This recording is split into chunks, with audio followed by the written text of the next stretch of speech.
इस वक्त आप आराम से बैठकर इस वीडियो को देख रहे हैं, मगर मैं आपको कहूं, आज जिस जगह पर आप अभी बैठे हो वो जमीन आज से करोड़ों साल पहले 8,500 डिग्री के तापमान से उबल रही थी, या जिस जगह पर आप बैठे हैं वो जगह लाखों सालों तक बर्फ से ढकी हुई थी।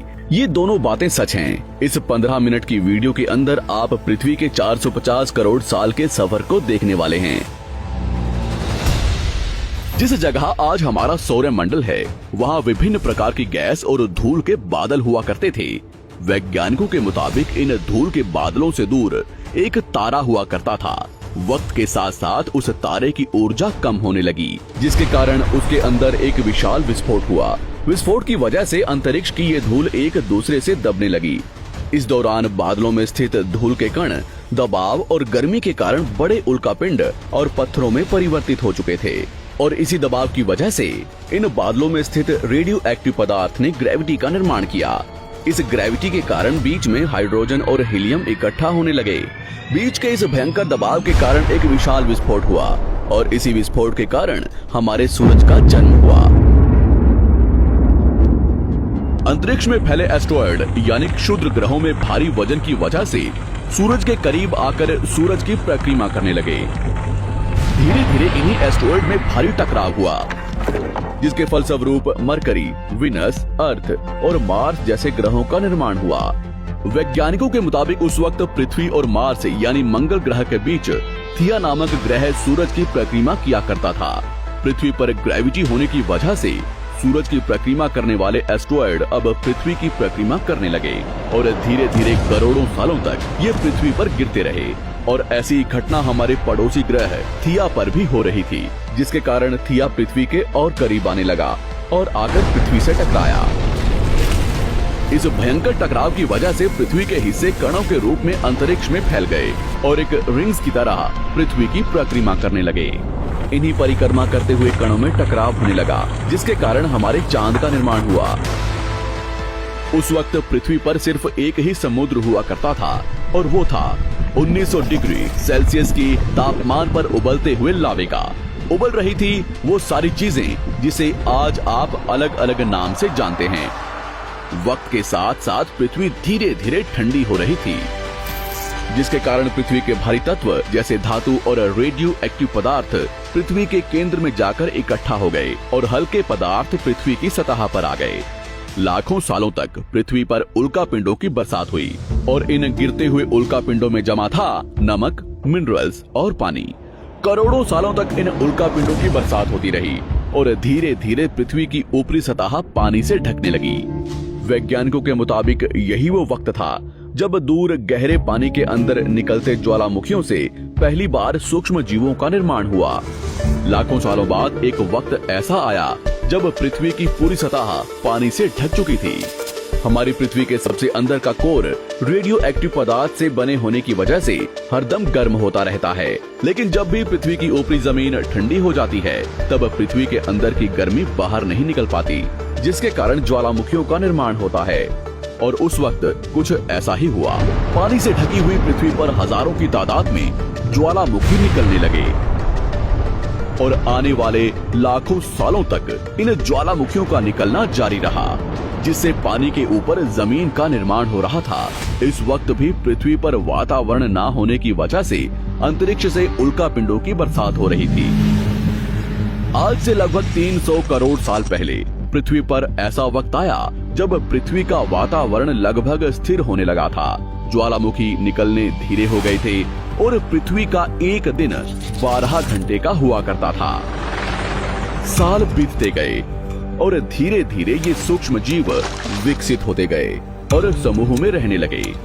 आज से लगभग 250 करोड़ साल पहले पहली बार पृथ्वी पर ऐसे जीवों का निर्माण हुआ जो जीने के लिए ये पानी के अंदर के मिनरल्स यानी खनिज पदार्थ और धूप का इस्तेमाल करते थे, और मल त्याग के रूप में ऑक्सीजन बाहर निकालते थे। इस वक्त तक पृथ्वी पर ज्यादातर ज्वालामुखी निकलने बंद हो चुके थे, और इन माइक्रोबैक्टीरियाज की वजह से वातावरण में ऑक्सीजन की मात्रा बढ़ रही थी।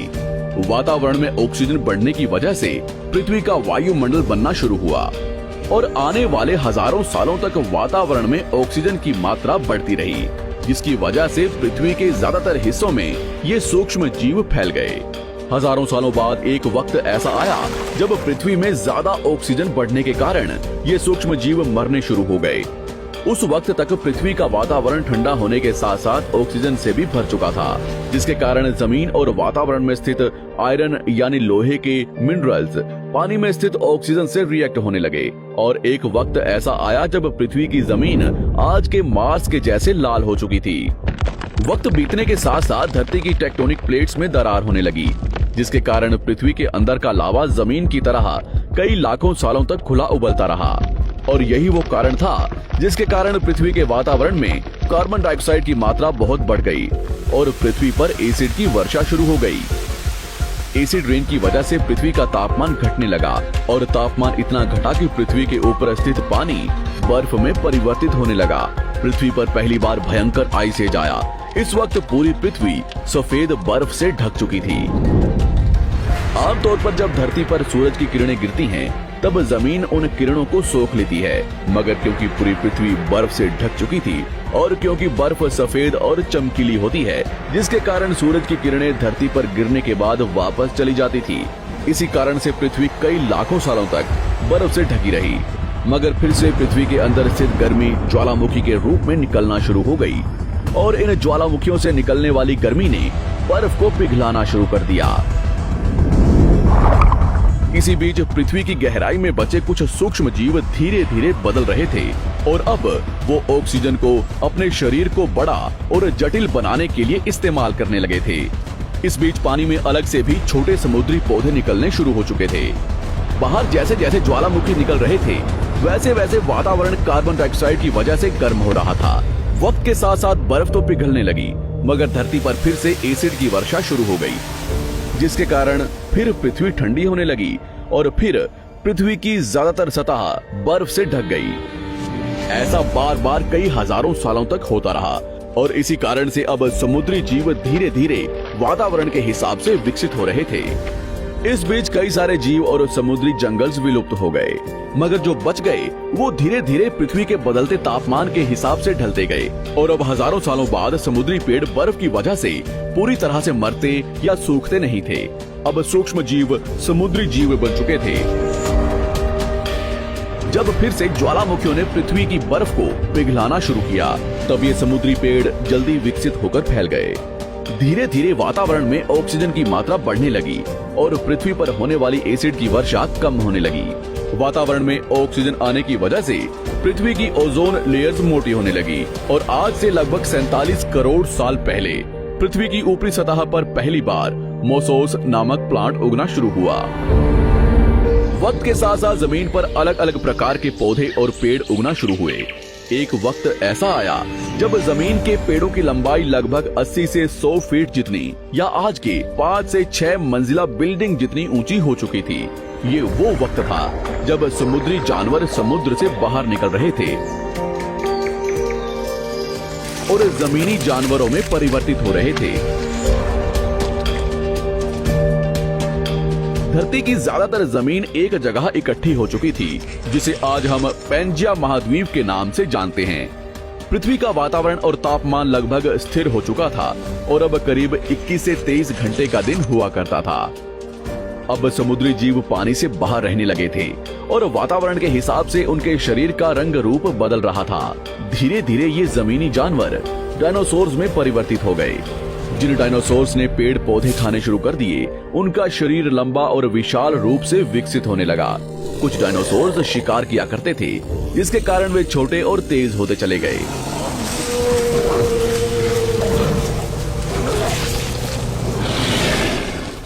पृथ्वी की ऊपरी जमीन एक जगह इकट्ठी होने के कारण ज्यादातर जमीन रेगिस्तान और बंजर हो चुकी थी। ज्यादातर जंगल समुद्र के करीब हुआ करते थे, जिसमें डायनासोर्स रहा करते थे।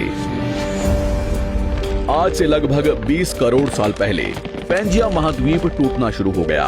पैंजिया के विभाजित होने की वजह से पृथ्वी की ज्यादातर ऊपरी जमीन पानी के संपर्क में आने लगी, जिसके फलस्वरूप पृथ्वी पर हरियाली बढ़ती गई, जिस वजह से डायनासोर्स और ज्यादा विभिन्न और विशाल होते चले गए। डायनासोर्स ने आने वाले लगभग 20 से 30 करोड़ सालों तक पृथ्वी पर राज किया। उस वक्त डायनासोर्स समुद्र से लेकर जमीन और आसमान तक पूरी पृथ्वी पर राज किया करते थे। इस दौरान अफ्रीका से टूटा भारत सीधे आकर आज के तिब्बत से टकराया और इस टकराव की वजह से हिमालय का निर्माण हुआ। आज से लगभग 6.5 करोड़ साल पहले पृथ्वी की तरफ आज के माउंट एवरेस्ट से भी बड़ा लगभग 4.5 लाख करोड़ किलो जितना वजनिया उल्कापिंड लगभग 80,000 किलोमीटर प्रति घंटे की स्पीड से पृथ्वी की तरफ आ रहा था।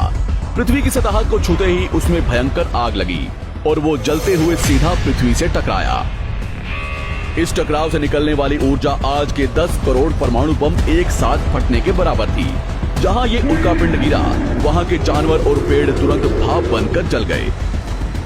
गिरते ही पृथ्वी पर पूरी तरह धूल फैलने लगी। समुद्र में भयंकर बाढ़ आने लगी। भूकंप और आग ने पृथ्वी को जलाना शुरू कर दिया।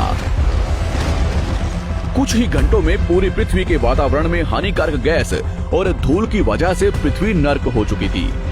डायनासोर्स, घुटन, आग और भूखमरी से पूरी तरह विलुप्त हो गए। इस वक्त हमारे पूर्वज जमीन के अंदर रहा करते थे, जिसके कारण वो इस विशाल प्रलय से बच गए। पृथ्वी का वातावरण पूरी तरह से काला और अंधेरा हो चुका था, जिससे धूप भी जमीन तक नहीं पहुंच पा रही थी। पृथ्वी के पेड़ और ज्यादातर जानवर विलुप्त हो गए। वातावरण में धूल और हानिकारक गैस के कारण पृथ्वी पर फिर से एसिड की वर्षा शुरू हो गई और फिर पृथ्वी ठंडी होकर बर्फ से ढक गई। लेकिन इस बार पृथ्वी की बर्फ लाखों सालों तक नहीं जमी रही और 80 से 90 हजार साल बाद ये बर्फ पिघलनी शुरू हो गई।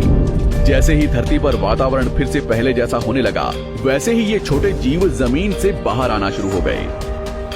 उस वक्त पृथ्वी की बर्फ पिघलनी शुरू ही हुई थी, जिसके कारण अफ्रीका में घने ठंडे जंगल हुआ करते थे और इसी बीच ये जमीनी जीव बंदरों में परिवर्तित हुए। मगर जैसे जैसे पृथ्वी गर्म होने लगी, वैसे वैसे अफ्रीका के ये जंगल सूखने लगे। जंगल की चीजें खाने वाले बंदरों को खाने की कमी होने लगी। खाने की तलाश में इन बंदरों ने अपने पैरों पर चलना शुरू कर दिया, जिससे उन्हें दूसरे जानवरों के शिकार करने में मदद मिलती थी। धीरे धीरे बंदर एप्स यानी वानर में परिवर्तित हुए। खाने की तलाश में ये एप्स पृथ्वी के दूसरे हिस्सों में फैलने लगे और धीरे धीरे उनके शरीर का रंग रूप वहाँ के मौसम के हिसाब से बदलता गया। वक्त के साथ साथ हम आदिवासी बने। हमने हथियारों से लेकर आग का आविष्कार किया। हम धीरे धीरे इंसान के रूप में विकसित हुए।